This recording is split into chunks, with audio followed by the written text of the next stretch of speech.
I'm sure that when people think of your WWF career, there's one thing that comes to mind. You mentioned earlier on your wife Kimberly was in Playboy, and then you stalked Sarah.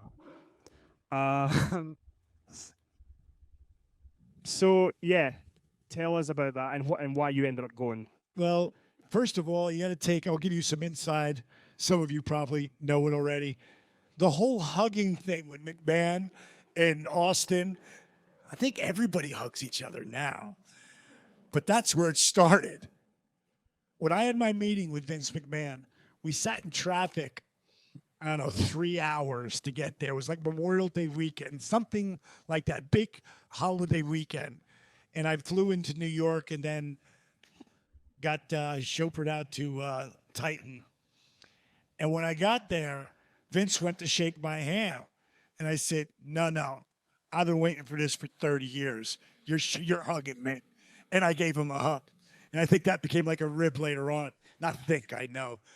But I came in there with Kimberly. Shane McMahon was there.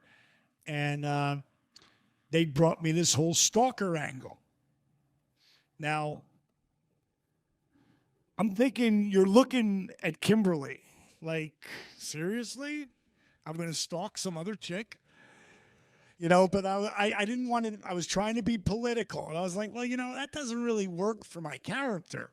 I can understand if I'm doing this to bring out the best in Undertaker, blah, blah, blah. And we go back and forth about it, and they really think it's going to be awesome, blah, blah, blah. And there's another lesson for you. If you're fixated on a goal, like you know exactly how you're going to get there, and you've manifested in your brain, like I've done every single goal in my life, including DDP yoga. It may take a while, but I get it every time. Well, here it is. All I have to say is, nah, that doesn't work for me. Instead of saying what I said, well, Vince, I've got this other idea. And I gave him the idea that I have to digress. About 2 years earlier, I was in Canada for a pay per view the same time that WWF was in town for a Saturday night show. And me and Big Show were going to get together and hang out like we always do. And I went to the show. And after the show, because I was up in his Sky booth, he said, do you want to meet The Rock?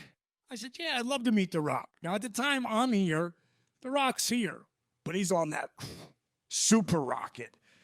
And I go downstairs with him, and we walk in the locker room, and I swear to God, it's bigger than this whole room. That's how big it is at the Sky Dome in Toronto. And Big Show goes, Rock, where are you at? Because there's nobody in there. And I'm in the shower. He goes, good, because I got some huge mark who's dying to meet you. So I just flip into character. I go, that's right, I don't want to meet you unless you're naked and your balls are all soapy. Now, I don't know that The Rock suds up like the Michelin Man at the time, but as I come around the corner, he's gets his hand out like, who the hell said that? Like he knows the voice, but not there, not in that setting. And when he sees me, he's like, Diamond. I go, I'll see who you come out. So he comes out, and he's just as sweet as could be, talking regular Dwayne Johnson. And I tell him that Jake Roberts told me about him. When he first came in at Rocky Maivia, he said, I don't care what they do with him in the beginning. Watch this guy's career. It's going to be stellar. He said the same thing about Stone Cold Steve Austin when he was the ring bearer. And he said the same thing about me in 93. I said, so, dude, I was watching your whole career here, and I love what you're doing. And I especially love this little thing you did where you were this guy you're being right now, and then The Rock. And you went back to this guy, and then The Rock. It was really entertaining. So now I'm leaving, walking out the door, and right before I get out the door, I hear, hey, Diamond. And as Big Show gets out of my way, I can see Rock putting on one of his $1,500 Versace shirts. And he says, there's only one people's champion. And Big Show was like, oh. And I just look at him, took that pregnant pause, and say, you know, Rock, you're right. And you, well, you're looking at him. Oh, and I went out the door. So that's in my mind. I don't tell that to Vince. I said, Vince, I'm the real people's champion. I said, Rock ain't here right now. I said, let me show up, kill all the lights in the building. Everyone will think it's Jericho. But 10 seconds in, JR's going, hold on, we've got some technical difficulty. And then you hear for the first time ever, who's the real people's champion? Spotlight. You're looking at him. Bang! Boom, boom, boom, boom, boom, boom, boom, explosions. I go to the ring. I go, Rock's doing that movie. I go, let's shoot that. That's money. And this is where I should have known something was fucked up. Because it went, we really love the stalker thing. Now, would I tell you this is the worst decision I made? And the best decision I ever made in my life? I don't say anything. What I should have said was, you know what? It's a great idea for someone else. When you want to do People's Champion versus People's Champion, call me. If I walk out there, get in the elevator, I'm not going to make it to the airport. He would have called me back and brought me right back in. But I didn't do that, obviously. Now, why is it the best decision? You know why it's the worst decision. Taking, you know why it was. Why it was the best decision.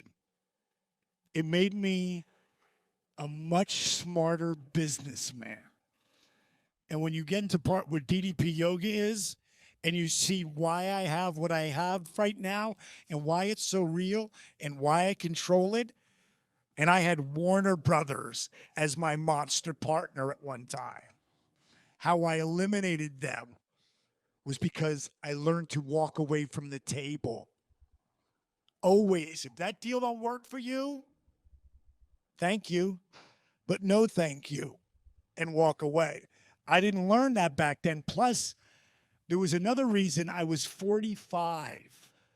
I was beat the up. I was wrestling like I was 26. You go to WrestleMania 18, you watch me and Christian, he's 26 years younger than me, 24 years younger than me. You can't tell. Not the way I'm moving in that ring, but I knew it was only going to last so much longer. Plus, I'm thinking, God, Undertaker, well, surely he's going to sell. Oh, that's right. He's the Undertaker. He don't sell.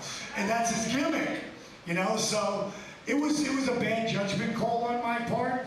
The first day I was there, though, when I got to show up in a motorcycle, that was a live night. And if I would have stood right there when Undertaker came down and faced off with him, it would have went totally crazy. But again, they wanted me to leave. And in retrospect, we were the enemy, WCW, for 2 years. And we almost put them out of business, like big time. But Austin and McMahon became so hot, it shifted everything, the momentum all the way. So I understood that what Vince was trying to do was show WWF, WCW. And that was the way it was. So I took it like a man and got to work with Christian on the way out. So that was the positive side of my WWE career.